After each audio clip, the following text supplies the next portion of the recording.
Okay.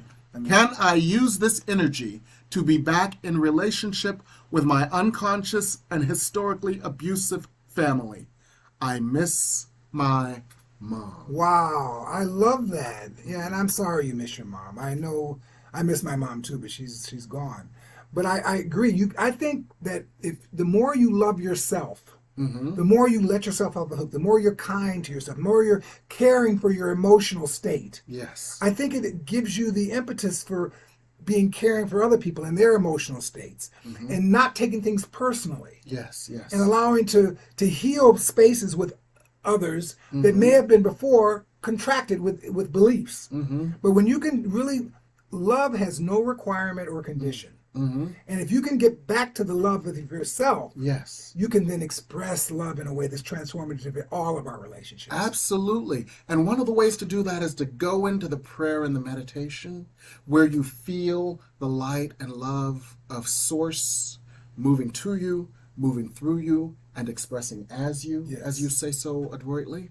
And as you feel yourself at one with Source, which is non-duality, and as you feel yourself as Source, Source will move into those places that were hurting, those places that felt betrayed, those places that felt unloved. And Reverend Daniel Newsom, who's a dear friend and mentor, has a saying, God, I let you in, where we let the light of God into all those places that have been hurting. And when you let Source in and you know yourself as Source, Source will automatically touch and heal those places.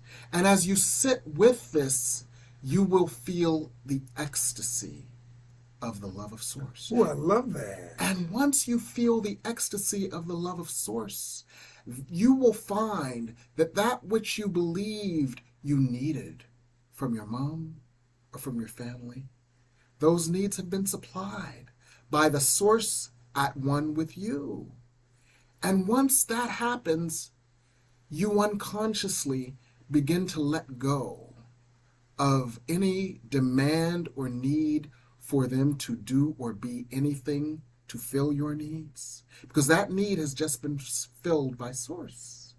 And from that space, you might even then invite Absolutely. the energy of your mother into that space. And doesn't matter whether your mother's living now or whether she died 22 years ago. You invite that energy into the space because you are so overflowing with the love of Source that you are, and that need and that hole within you has been so filled that the overflow can flow to her. Yes. And what then happens is the Lord's Prayer says, forgive us our debts and our debtors.